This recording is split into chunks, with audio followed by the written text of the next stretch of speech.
গোপাল ভাই, ও গোপাল ভাই, আছো নাকি? কি হলোটা কি? এত চেঁচাচ্ছ কেন? একটা বিহিত করো দাদা, আমাদেরকে যে ঠকিয়ে ফাঁকা করে দিল। কে ঠকালো?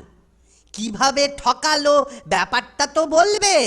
ওই হাটে যে মুদিখানার দোকানি আছে না, সে পয়সাও বেশি নেয় আর ওজনেও কম দেয়। তুমি এর একটা বিহিত করো ভাই।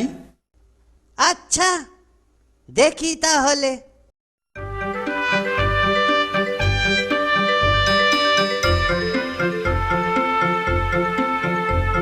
কি খবর দাদা, ভালো তো? এই চলছে একরকম। কি দেব? এই 200 গ্রাম অরহর ডাল, 500 গ্রাম ময়দা। এই নাও টাকাটা। পরের দিন দেবো। নমস্কার দাদা, ভগবান ভালো করুক। কি দেব?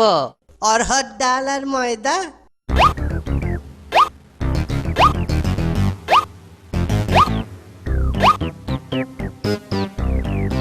টাকাটা পরের দিন নিশ্চয়ই দেবো। দাও, ময়দা দাও। এই এই নাও। এইবার টাকাটা দাও দেখি। আরে ব্যস্ত হচ্ছ কেন? আমি কি দেবো না বলেছি? আজকের দিনটা যাক, কালকে নিশ্চয়ই দিয়ে দেবো।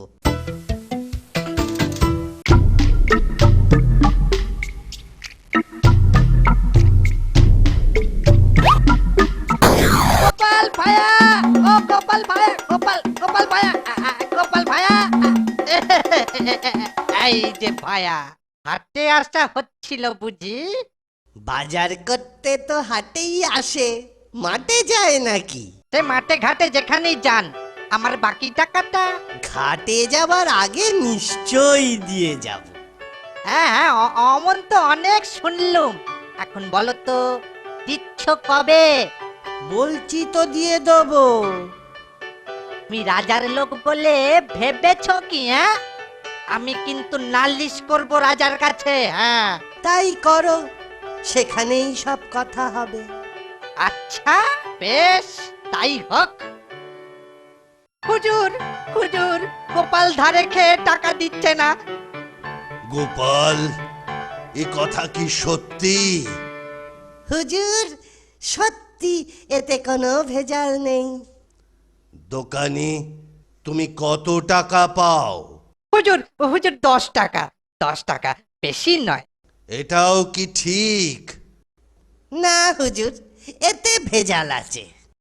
মানে কি বলতে চাও কি? সামান্য কয়েকটা টাকা হুজুর, কিন্তু ও দুগুণ করে বলছে, 10 টাকা। দোকানি, তোমার হিসেব ঠিক আছে তো? এই দেখুন হিসাব। এই তো দেখছি হিসেব ঠিকই আছে। হুজুর, আমি অরহর ডাল আর ময়দা নিয়েছি। কিন্তু খাতায় ঘিও লেখা আছে দেখছি। ওইখানেই তো ভেজাল।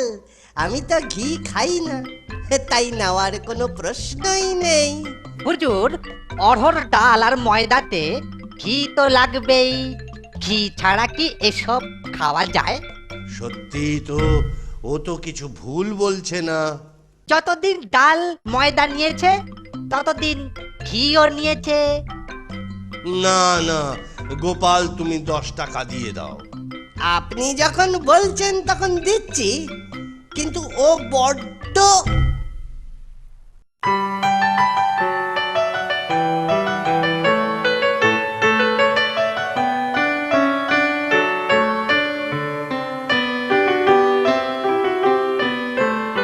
কি গো গোপাল, আখের ফলন তো ভালোই হয়েছে এবছর। আমি আমি আগাম আগাম বলে রাখলুম, আমায় কিছু কলসি গুড় দিও। তোমার দোকানে ধার খাই আর তোমাকে দেব না, সে কি কখনো হয়? কম করে 8-10 কলসি, হ্যাঁ 8-10 কলসি গুড় দিও। ঠিক আছে, 10 কলসি গুড় তুমি পাবে।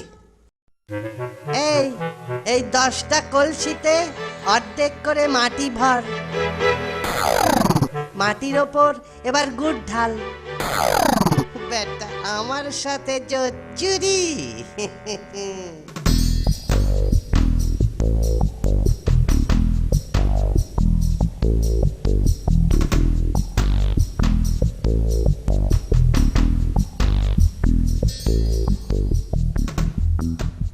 এই নাও তোমার 10 কলসি গুড়। দাও এবার টাকা দাও। এ পরে টাকাটা নিয়ে যেও। বাবা, আমি ধার করে খাই কিন্তু ধার দিই না। হয় টাকা দাও নয়তো এই কলসিটা ওটা। আহা আহা, চড়ছো কেন? এই নাও টাকা। তা গুড় ভালো তো? ভালো মানে? এক কলসি করে শেষ করবে আর 10 বার করে আমায় মনে করবে। চলি দাদা, পরে দেখা হবে।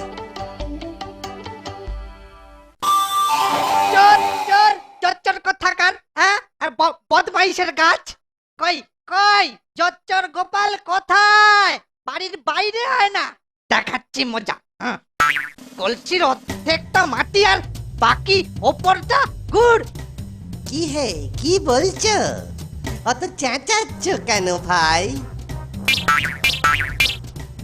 চেঁচাবো না মানে? অর্ধেক মাটি আর অর্ধেক গুড়। জুয়া চুরির জায়গা পাও না, হ্যাঁ?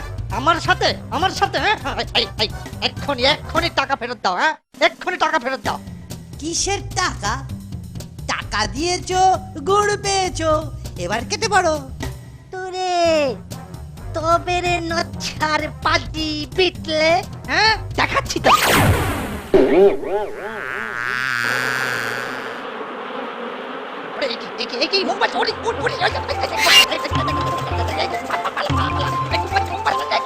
গোপাল টাকা নেবো, হ্যাঁ? আমার টাকা নেই, আমার টাকা নিয়ে পালালো। গোপাল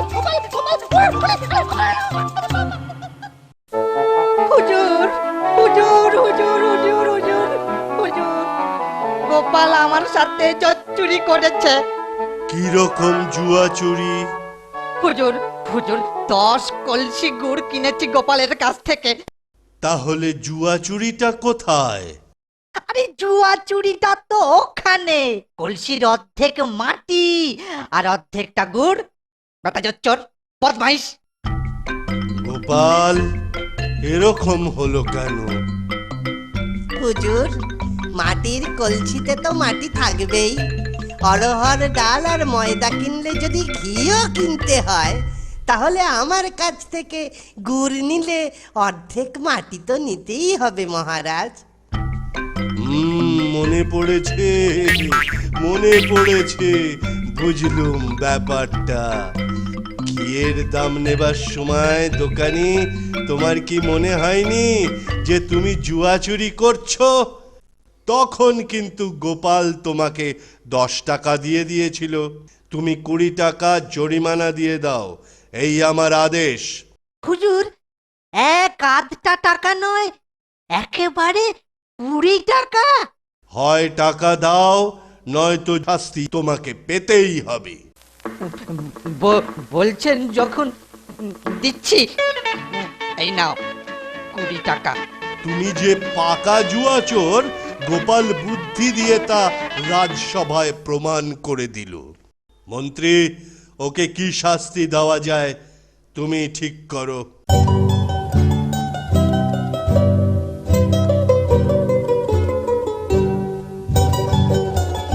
কৃষ্ণনগরের লোক দেখুক জুয়া চোরের শাস্তি।